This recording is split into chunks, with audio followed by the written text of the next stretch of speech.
कुफार का लिबास, हम उनके लिबास को अपनाने में देर नहीं लगाते। जो फैशन रात को आया किसी मैगजीन में, अगले दिन हमारे बच्चे बच्चियां उस फैशन को अपनाए घूम रहे हैं। और ऐसे ऐसे फैशन, गैरत नाम की कोई चीज नहीं। बाज लोगों को देखते हैं ये घर कैसे जाते होंगे, जहाँ उनकी माएँ बहनें अपनी बहनों के सामने कैसे जाते होंगे, गैरत का जनाबा। एक चड्डी पहनी हुई है, राने भी नजर, घुटने नजर आ रहे हैं, पिंडियां नजर आ रही हैं। इंतहाई दर्जे की खबासत है। और देखें कितना कल्लाश है दीनी एतबार से। अल्लाह के नबी फरमा गए कि अपने कपड़े को टखने से ऊपर रखो, चाहे पोरे के बराबर क्यों न हो। इतरतुल मोमिन इला अंसाफ साक़े, हक तो एक आधे पिंडली तक, लेकिन नीचे अगर करना चाहो कर लो, लेकिन टखने आपके नंगे होने चाहिए।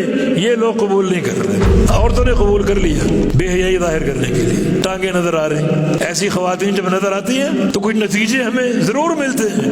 नंबर एक, इन ख्वातीन का अगर बाप है तो बेगैरत है, शौहर है तो दयूस है। हर बंदा ये सोचेगा। माए हैं तो उन्होंने कोई तरबियत नहीं की, औरतों ने कबूल कर लिया, टखने नंगे हों पिंडलियों तक। मर्दों ने कबूल नहीं किया। उनकी पेंटें देख लें, उनकी शलवारें देख लें। हाँ, अंग्रेज ने चड्डा दिया वो कबूल है, पूरा जिस्म नंगा है वो कबूल है।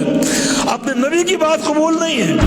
1 इंच कपड़ा ऊपर नीचे का सवाल है, वो कबूल नहीं है, ये कबूल है। ये तशब्बुह का नुकसान है। फहुव मिनहुम, उन्हीं में शुमार होगा।